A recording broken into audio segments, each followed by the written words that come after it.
Hi everyone, welcome back. आज के video में हम लोग डिस्कस करने वाले हैं कि कैसे हम लोग वन टू वन रिलेशनशिप को मैप कर सकते हैं इन Spring Data JPA. But before that, if you haven't watched the previous video that was on pagination and sorting, then you can find that video in the card section or in the description below. तो अगर हम लोग यहाँ पर database की बात करें तो यहाँ पर हम लोग तीन टाइप के रिलेशंस देख सकते हैं, that is one to many and many to many. Okay, इस पर्टिकुलर वीडियो में हम लोग डिस्कस करने वाले हैं वन टू वन रिलेशनशिप। तो यहाँ पर अगर हम लोग इसकी डेफिनेशन पढ़ते हैं तो लिखा हुआ है that one two one relationship is a relationship between two entities in which one instance of an entity is associated with exactly one instance of another entity. Okay, तो इस चीज को हम लोग एक एग्जांपल से अच्छी तरीके से समझ सकते हैं। तो फॉर एग्जाम्पल यहाँ पर हमारे पास ड्राइवर एंड लाइसेंस दो अलग एंटिटी हैं। ओके, और जो इन दोनों के बीच में रिलेशन है वो ऐसा है कि एक ड्राइवर के पास एक लाइसेंस हो सकता है। ओके, और जो एक लाइसेंस है वो किसी एक ही ड्राइवर से लिंक्ड होगा। ठीक है, तो यहाँ पर क्या हो रहा है कि वन टू वन मैपिंग बन जा रही है ड्राइवर एंड लाइसेंस एंटिटी के बीच में। ठीक उसी तरीके यहाँ पर हम लोग बुक एंड बुक डिटेल के बीच में भी वन टू वन मैपिंग देख सकते हैं। एक पर्टिकुलर बुक की एक ही बुक डिटेल होगी और एक बुक डिटेल किसी एक बुक से ही लिंक्ड होगी। ठीक है, तो इस तरीके से यहाँ पर भी हम लोग वन टू वन मैपिंग देख पा रहे हैं। कस्टमर एंड एड्रेस एंटिटी की बात करें तो यहाँ पर भी हम लोग वन टू वन मैपिंग देख पाएंगे कि कोई एक कस्टमर किसी एक एड्रेस से लिंक्ड होगा। ठीक है, या फिर हम लोग ऐसा भी बोल सकते हैं कि एक एड्रेस किसी एक कस्टमर से लिंक्ड होगा। ठीक है, तो यहाँ पर भी हम लोग वन टू वन मैपिंग देख पा रहे हैं। ओके, तो ये कुछ एग्जाम्पल थे वन टू वन मैपिंग के। अभी हम लोग ये समझते हैं कि कैसे हम लोग स्प्रिंग डेटा जेपीए में इसको इम्प्लीमेंट कर सकते हैं। ओके, बट उससे पहले यहाँ पर हम लोग एक चीज और डिस्कस कर लेते हैं कि वन टू वन मैपिंग में हम लोग फॉरेन की किस टेबल में ऐड करेंगे। ठीक है, तो यहाँ पर मैंने एग्जांपल लिया है कस्टमर एंड एड्रेस का। ठीक है, तो यहाँ पर हमारे पास कस्टमर एंटिटी है। ओके, एंड यहाँ पर एड्रेस। अब अगर हम लोग को लिंक करना है, इन दोनों के बीच में रिलेशनशिप बनाना है, तो यहाँ पर हमें फॉरेन की का यूज करना होगा। तो यहाँ पर वन टू वन मैपिंग के केस में हम लोग फॉरेन की को किसी भी टेबल में ऐड कर सकते हैं। ठीक है, तो यहाँ पर मैंने कस्टमर टेबल में फॉरेन की को ऐड कर दिया है। ओके, तो अभी हम लोग चलते हैं इंटेलिजे पे एंड वहां पर हम लोग ये समझते हैं कि कैसे हम लोग ये जो फॉरेन की का कॉलम है इसको हम लोग रिप्रेजेंट करेंगे एंटिटी क्लास में। ओके, तो यहाँ पर हमारे प्रोजेक्ट में कस्टमर क्लास है एंड उससे related customer repository, customer service class and customer controller है, जिसकी हेल्प से हम लोग बेसिक CRUD ऑपरेशंस परफॉर्म कर सकते हैं, जैसा कि अभी तक हम लोगों ने लास्ट कुछ वीडियोस में समझा है। ओके, यहाँ पर हम लोग सबसे पहले एड्रेस एंटिटी क्लास को बनाएंगे और इसमें हम लोग तीन प्रॉपर्टी बनाएंगे, that is ID, street and city, क्योंकि यहाँ पर हम लोग सिर्फ और सिर्फ एक डेमो पर्पस के लिए इसको बना रहे हैं। प्राइवेट स्ट्रिंग स्ट्रीट,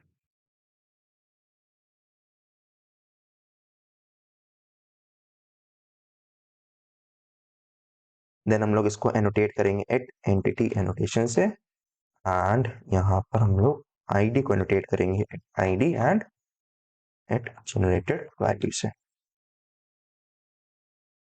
ठीक है, तो ये हमारी हो गई एड्रेस एंटिटी क्लास। तो यहाँ पर अगर हम लोग कस्टमर एंटिटी क्लास को देखें तो यहाँ पर हमारे पास आईडी है, ओके, एंड नेम है। यहाँ पर हमारे पास फॉरेन की नहीं है जो कि एड्रेस को रिफर कर रही हो। ठीक है, एड्रेस लेबल को रिफर कर रही हो। अब यहाँ पर हम लोग को अगर फॉरेन की ऐड करनी है तो यहाँ पर हम लोग क्या करेंगे, सबसे पहले तो हम लोग को ये पता होना चाहिए कि जो फॉरेन की हम लोग यूज कर रहे हैं, ठीक है, वो किस पर्टिकुलर टेबल के लिए है।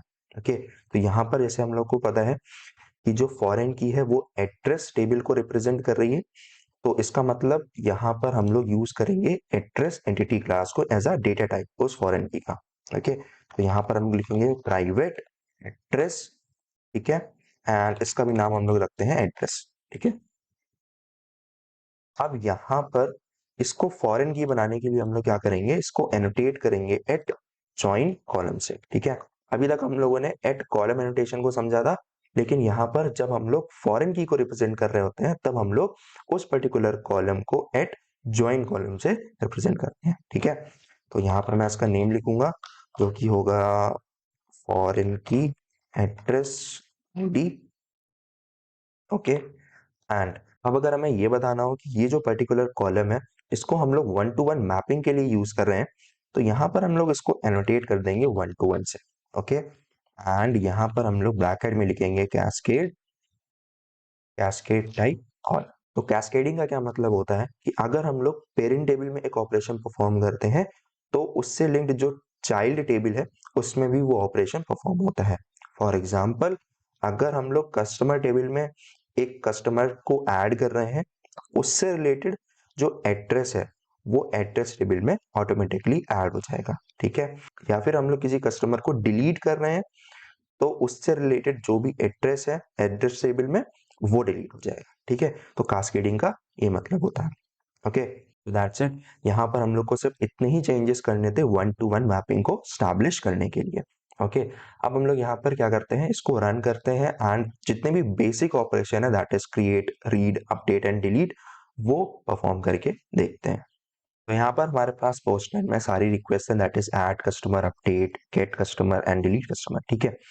तो सबसे पहले यहाँ पर हम लोग ऐड कस्टमर रिक्वेस्ट को सेंड करते हैं, बट उससे पहले यहाँ पर हम लोग जो बॉडी सेंड कर रहे हैं उसको समझ लेते हैं, ठीक है। तो यहाँ पर हमारे पास कस्टमर क्लास में एक नेम प्रॉपर्टी है, तो यहाँ पर हम लोग नेम को सेंड कर रहे हैं and then we have the address property, okay. तो यहाँ पर ये जो एड्रेस है ये एक क्लास है, ठीक है।